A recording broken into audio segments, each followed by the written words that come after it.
بالعلم بل بالأدب تنال أعلى الرتب عش حياة العلماء وقرأ صنوع.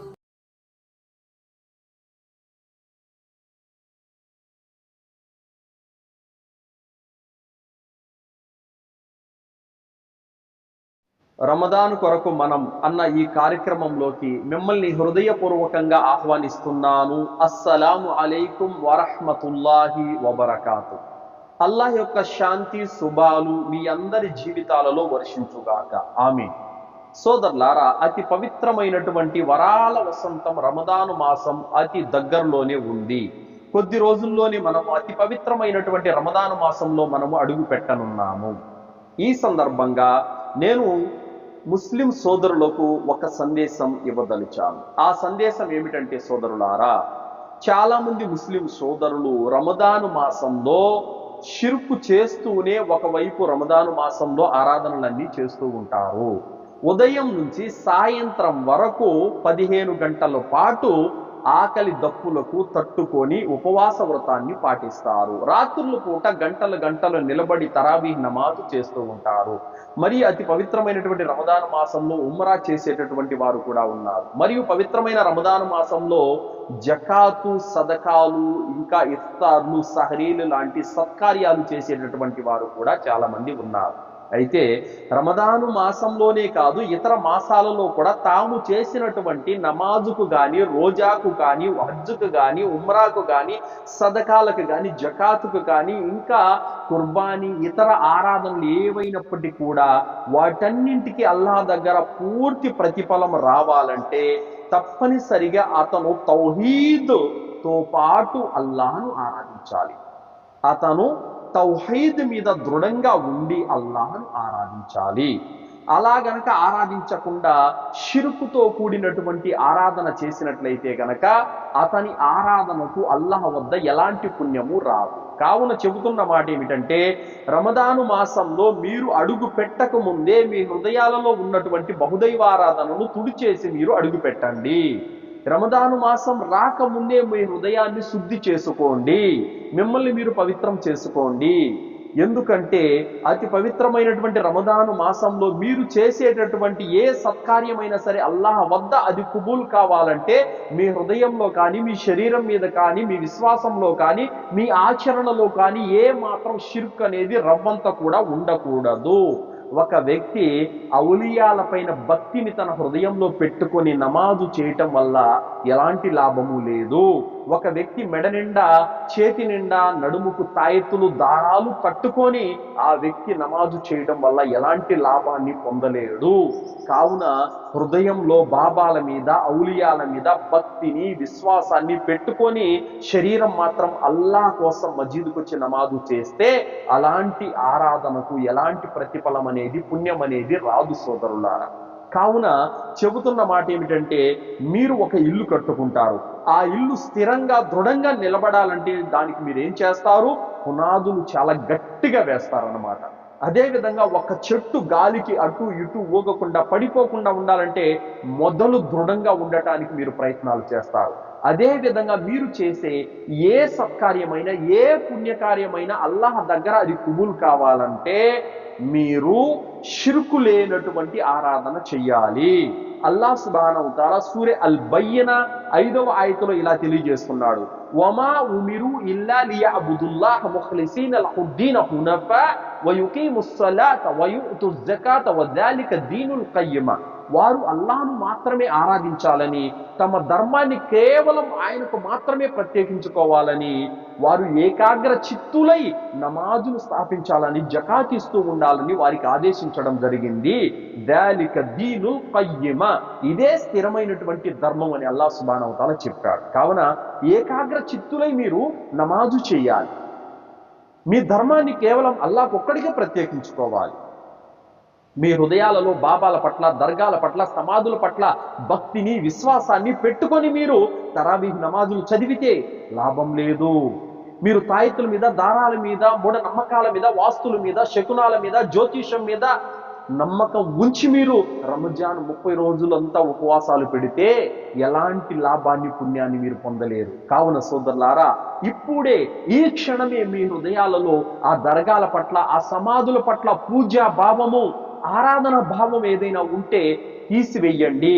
మీ శరీరం మీద తాయెత్తులు, దారాలు, మూఢనమ్మకాలకు సంబంధించిన ఏమైనా వస్తువులు, చిహ్నాలు ఉంటే ఇప్పుడే తొలగించండి. అతి పవిత్రంగా మీ హృదయాన్ని శుద్ధి చేసుకొని మీరు రమదాన్ మాసంలో అడుగు పెట్టండి. రమదాన్ యొక్క పూర్తి ప్రతిఫలాన్ని మీరు పొందండి. అల్లాహ్ సుబ్హానహు వ తఆలా ఖురాన్ గ్రంథంలో సూరా అల్ అనాం 82వ వాక్యంలో ఇలా తెలియజేస్తున్నాడు, అల్లదీన ఆమను వలం యల్బిసు ఈమానహుం బిదుల్మి ఉలాయిక లహుముల్ అమ్ను వహుం ముహ్తదూన్. ఎవరైతే విశ్వసించిన తర్వాత తన విశ్వాసంలో షిర్క్ అనే దుర్మార్గాన్ని కలవనీయకుండా జాగ్రత్త పడతారో అలాంటి వారికి అమన్, శాంతి ఉంది, మరియు సన్మార్గం పొందిన వారు కూడా వారే అని అల్లాహ్ సుబ్హానహు వ తఆలా తెలియజేస్తున్నాడు. సోదరులారా, ఎవరి విశ్వాసంలో అయితే షిర్కు కలవలేదో వారి విశ్వాసం, వారి ఆచరణ, వారి ఆరాధనలు అల్లాహ్ దగ్గర కుబులైపోతాయి. ఎవరి విశ్వాసంలో అయితే షిర్కు కలిసిందో అలాంటి వారి విశ్వాసము, అలాంటి వారి ఆచరణ, అలాంటి వారి యొక్క కర్మలన్నీ కూడా నాశనమైపోతాయి. అలాంటి వారికి అమన్, శాంతి లేదు, అలాంటి వారు రుజుమార్గం మీద కూడా లేరు అని అల్లాహ్ తాలా తెలియజేస్తున్నాడు. కావున షిర్క్ అనేది మహాఘోరమైనటువంటి పాపం. కావున ముస్లిం సోదరులారా, అతి పవిత్రమైనటువంటి ఈ రమదాను మాసంలో మీరు స్వచ్ఛమైన తౌహీద్ తోటి మీరు అడుగు పెట్టండి. స్వచ్ఛమైనటువంటి తౌహీదుతో మీరు అడుగు పెట్టండి. షిర్క్, బిదాతు, మూఢనమ్మకాలు లాంటి దుష్ట కార్యాలను విడిచిపెట్టి రండి.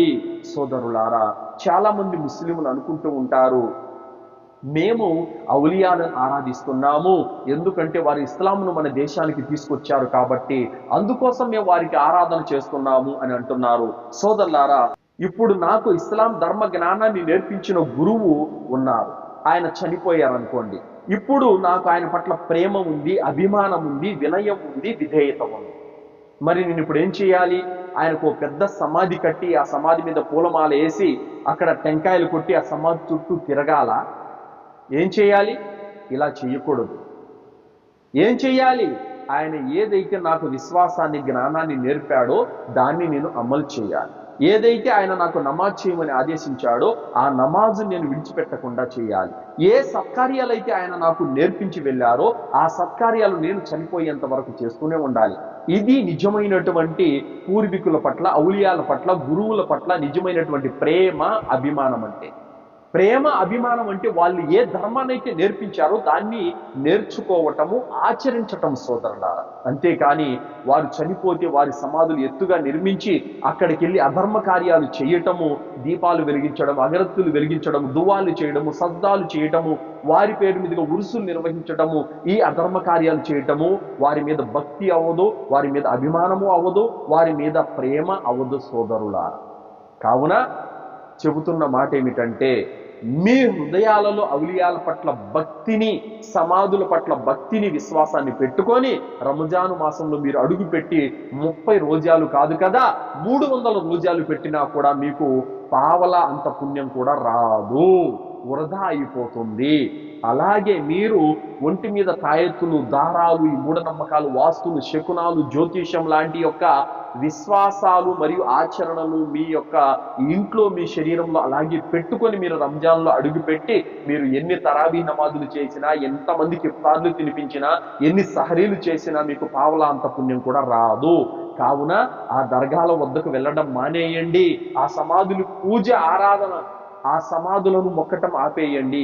సమాధుల వద్ద వేడుకోళ్ళు, ప్రదక్షిణలు, దువాలు చేయటము ఇదంతా ఆపేయండి. ఆరాధన భావంతో అక్కడ ఏది చేసినా కూడా అది షిర్క్ అయిపోతుంది. కావున అవన్నీ విడిచిపెట్టి అతి పవిత్రమైనటువంటి చిత్తశుద్ధి కలిగిన మనస్సుతో మీరు రంజాను మాసంలో అడుగు పెట్టండి. ఆ రంజాను మాసంలో ఉన్న సకల శుభాలను పొందండి. రంజాను మాసంలో అల్లాహ్ సుబ్హానహు వ తఆలా మీ పాపాలను కడిగేయటానికి అల్లాహ్ సిద్ధంగా ఉన్నాడు. మీకు పుణ్యాలను ఇవ్వడానికి అల్లాహ్ సిద్ధంగా ఉన్నాడు.